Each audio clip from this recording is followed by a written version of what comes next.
There are stories that unsettle you, and then there are stories like Baraska, ones that burrow into your mind long after you've heard them. What starts as an eerie childhood mystery quickly unfolds into something far more sinister, something that has left its mark on every family in the quiet town of Drisking, Missouri.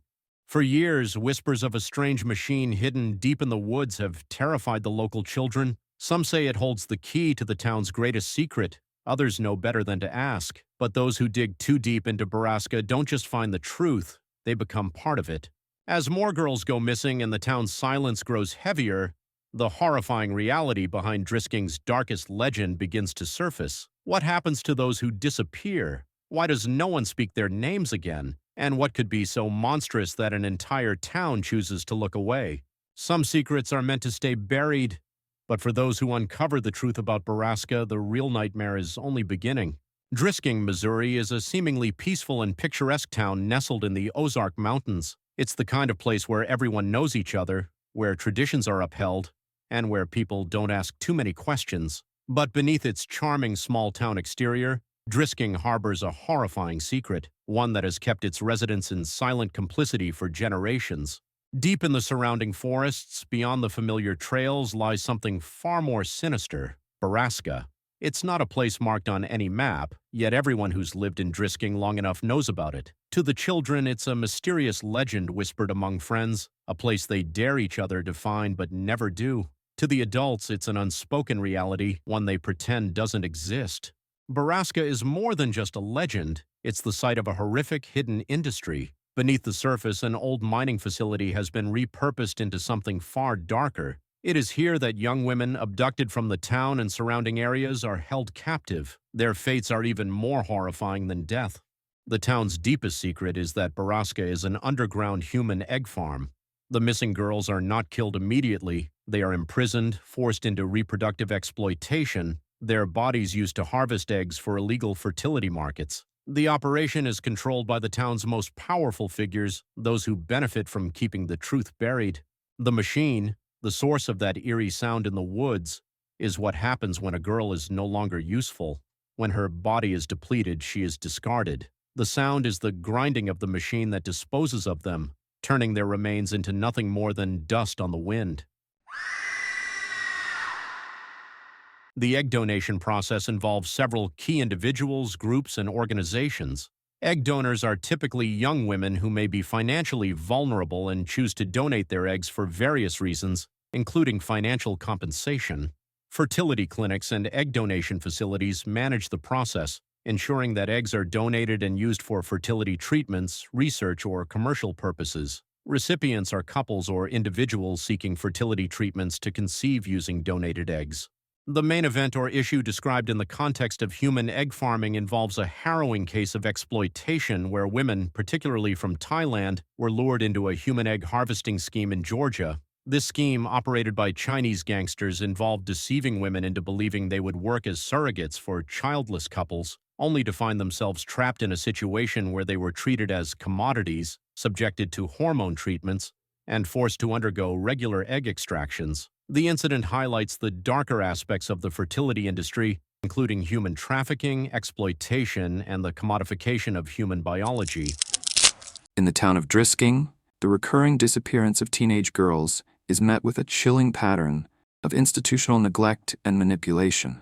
Local authorities, led by the sheriff, routinely dismiss cases as mere runaways, refusing to investigate or acknowledge evidence suggesting foul play. The community perpetuates this cover-up by spreading deliberate falsehoods claiming the girls left voluntarily, systematically gaslighting distraught families into doubting their own concerns. Those who persist in asking questions face dire consequences.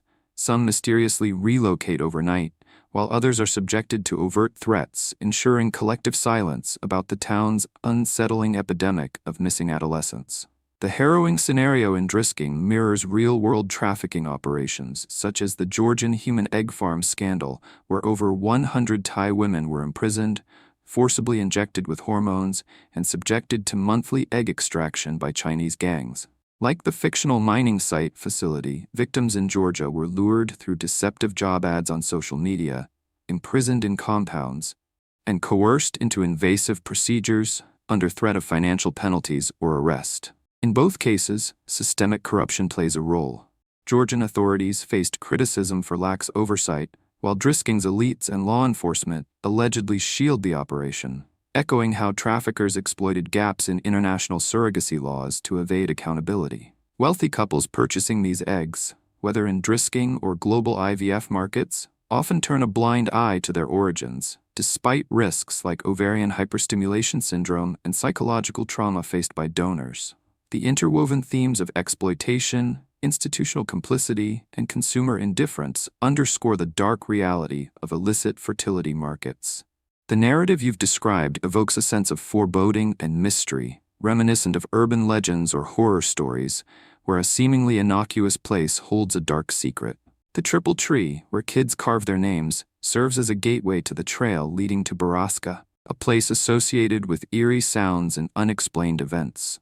The story unfolds with children hearing a distant, grinding noise at night, which prompts a group of them to investigate. However, only one returns, traumatized and unwilling to speak about what they witnessed. This event sets off a chain of tragic consequences, as the child grows up to become withdrawn and eventually takes their own life.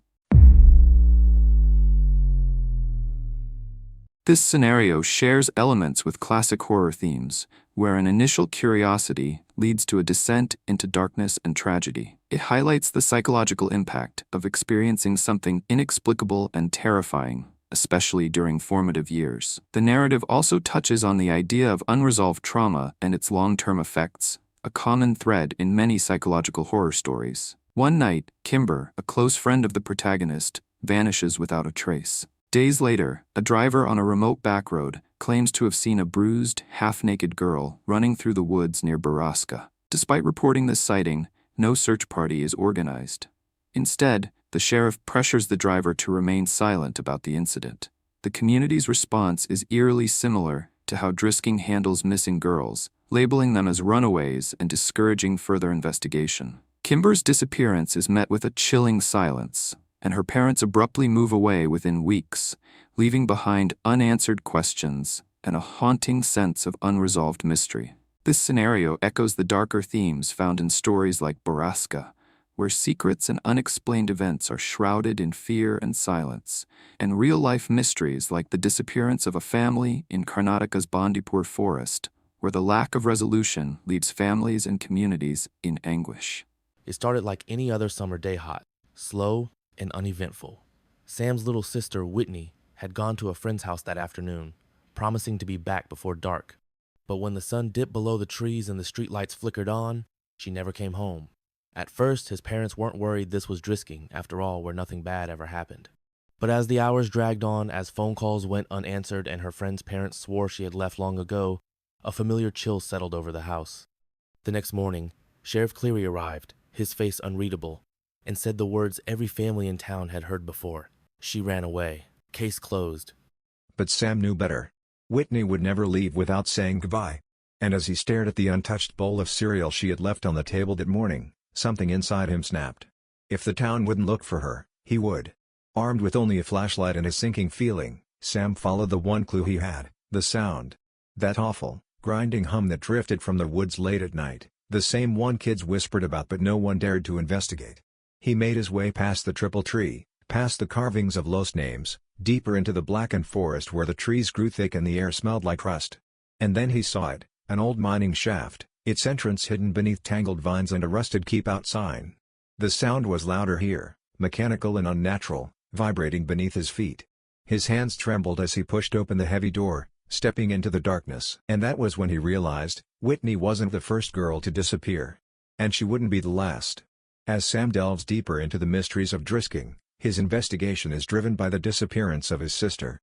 He follows the eerie sound of the machine, leading him to an abandoned mining facility hidden in the woods. Inside, he discovers a nightmarish scene, rooms filled with chains and medical equipment, stark evidence of the horrific fate of the kidnapped girls. The walls bear desperate messages from the victims, some pleading for rescue, others cursing the town. Just as he absorbs the full horror of the situation, the machine roars back to life, signaling that another victim is about to meet a similar fate. This scenario echoes real-life human trafficking cases, such as the human egg harvesting ring in Georgia, where women were lured under false pretenses and subjected to forced medical procedures, highlighting the dark reality of exploitation and the urgent need for intervention. As Sam delves deeper into the mysteries of Drisking, he uncovers a shocking revelation: his own father is involved in the sinister operation. The town's most influential men, including those in positions of power, are secretly running a human egg farm, exploiting kidnapped women for their eggs. This operation is shrouded in secrecy, with the perpetrators maintaining respectable public personas while engaging in horrific crimes. Anyone who dares to question the status quo is either silenced or coerced into becoming complicit in the system. The involvement of powerful figures in such operations underscores the systemic corruption and complicity that can occur when those in authority are implicated.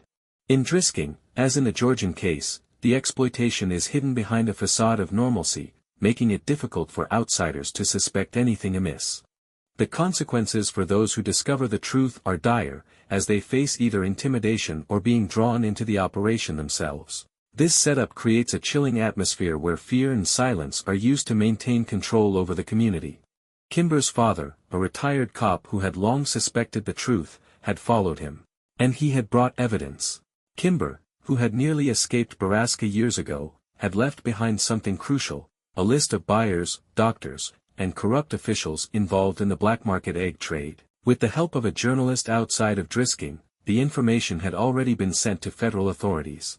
The town's secret was no longer a secret. As sirens blared in the distance, the men in charge realized their reign was over. Some tried to run, others turned on each other, but in the end, the facility was exposed, the missing girls' bodies were uncovered, and the horrors of Baraska became national news. Drisking was never the same after that. Some residents left in shame, others in fear of retribution, but the truth that had been buried for so long, was finally out. And for the first time in years, the machine fell silent. Once the truth about Baraska was exposed, the town of Drisking was plunged into chaos. The FBI and state authorities launched a massive crackdown, leading to widespread arrests and the uncovering of decades-long human trafficking, forced egg harvesting, and murder. The perpetrators, many of whom were respected figures in the town, finally faced justice. Sheriff Cleary, the mastermind behind the cover-ups, was sentenced to life in prison without parole for charges including kidnapping and conspiracy. Sam's father, who oversaw the egg harvesting procedures,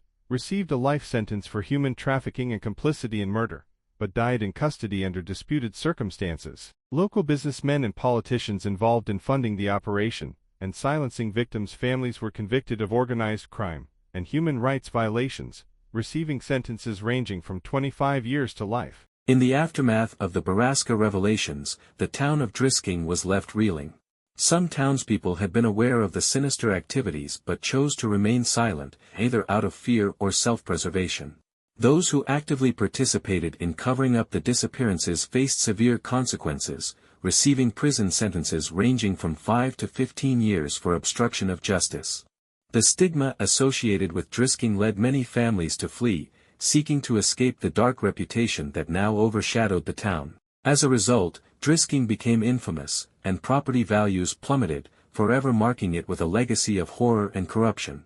This scenario echoes real-life cases of human trafficking and exploitation, where communities are often torn between silence and complicity. In many instances, fear and intimidation play significant roles in maintaining secrecy, as seen in stories of survivors who faced severe consequences for speaking out against their traffickers. The aftermath of such revelations can have lasting impacts on communities, similar to how Drisking's reputation was irreparably damaged, highlighting the need for accountability and justice to heal and rebuild. The horrors of Baraska may have been buried for years, but the truth always finds a way to the surface. What happened in Drisking is a chilling reminder of how deep corruption can run, and how silence can be just as deadly as the crime itself. If you found this story intriguing and want more deep dives into disturbing mysteries, conspiracies, and hidden truths, make sure to subscribe and turn on notifications. There are countless dark stories still waiting to be uncovered. And you won't want to miss them.